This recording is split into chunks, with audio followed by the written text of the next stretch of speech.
Welcome to 2020 Bulkers Q4 2025 financial presentation. For the first part of this call, all participants are in a listen-only mode. Afterwards, there'll be a question and answer session. To ask a question during the Q&A, please press 5-star on your telephone keypad. This call is being recorded. I'll now turn the call over to CEO Lars Christian Svensen. Please begin. Thank you, operator. Welcome to the Q4 2025 conference call for 2020 Bulkers. My name is Lars Christian Svensen, and I will be joined here today by our Chairman, Magnus Halvorsen, and our CFO, Vidar Hasund. Before we start the presentation, I would like to remind you that we will be discussing matters that are forward-looking. These assumptions reflect the company's current views regarding future events and are subject to risks and uncertainties. Actual results may differ materially from those anticipated. I will now continue with the highlights of the quarter.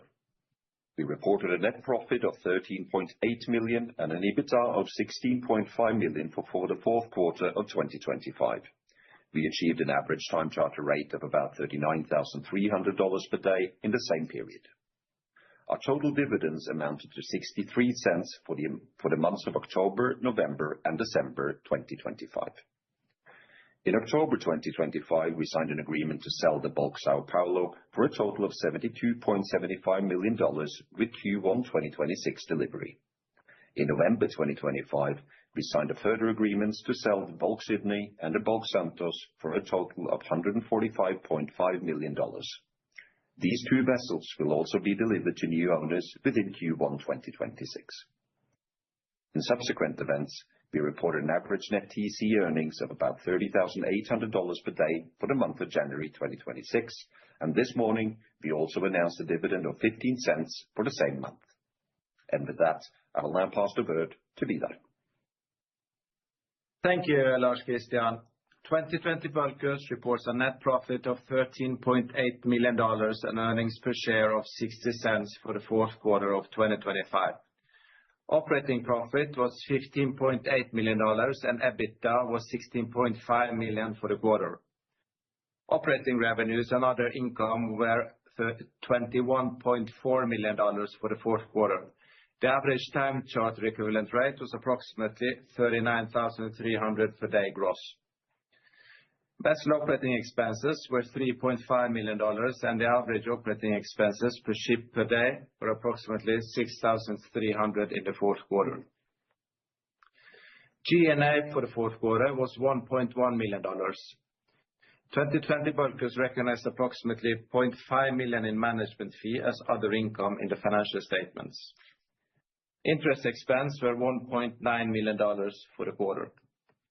Shareholders' equity was $148.4 million at the end of the quarter. Interest-bearing debt was $112.5 million at the end of the fourth quarter and is non-amortizing until maturity in April 2029. Cash flow from operations was $15.5 million for the quarter. Cash and cash equivalents were $22.1 million at the end of the quarter. The company declared total dividends to shareholders of $0.63 per share for the months of October, November, and December 2025. That completes the financial section, and now over to you, Magnus. Thank you, Vidar. As our remaining ships will now soon be delivered to their new owners, I just wanted to reflect and summarize a little bit the 2020 Bulkers history and the financial returns we've generated for our loyal shareholders.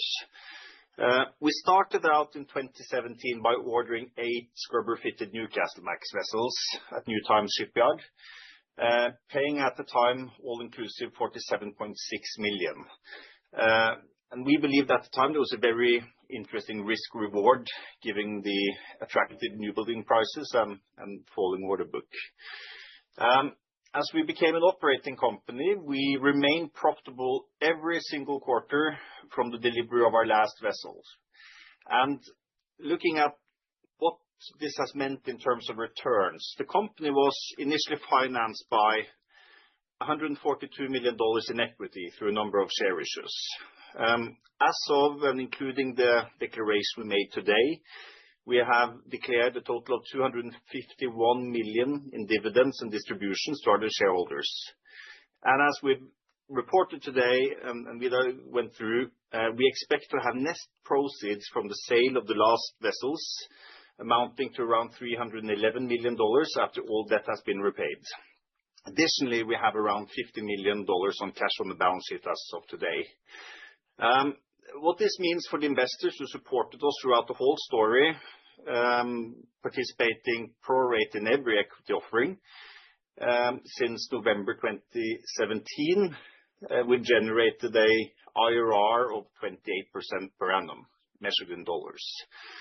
For those, and perhaps more relevant, who came in on the IPO on the then Oslo Axess in June 2019, the annual return, including dividends, has been 31% measured in US dollars.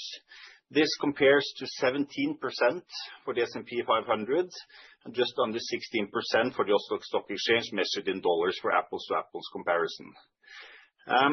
As we stated in the release today, our intention is to, as soon as possible, return all the proceeds from the sales to shareholders, as well as the majority of cash on hand. We will retain a small amount in the company to support G&A, which will enable us to stay listed while we can evaluate potential strategic or other opportunities. Before I go to the Q&A, I'd like to thank everyone who's been part of the story so far. We obviously wouldn't have been able to do this without the investors, and I think particularly the ones that supported us in the very challenging share offering in May 2019. At the time, dry bulk was not exactly in fashion. It was very tough to get it done. And also a big thanks to the employees, the board, the banks, brokers, New Times Shipyard, and of course, very importantly, our very good charters, which we have remained very loyal to. And with that, I'll leave it over to the operator for questions. Thank you. We'll now start the Q&A session. If you wish to ask a question, please press 5-star on your telephone keypad. To withdraw your question, you may do so by pressing 5-star again. There'll be a brief pause while questions are being registered.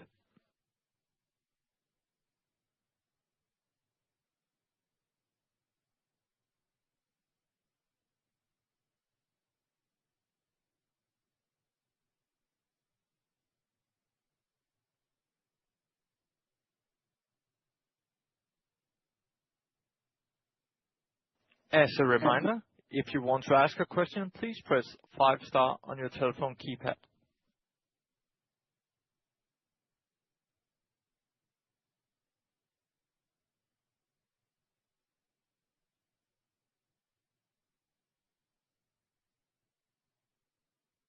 As there appear to be no questions in the queue, I'll hand it back to the speakers for any closing remarks.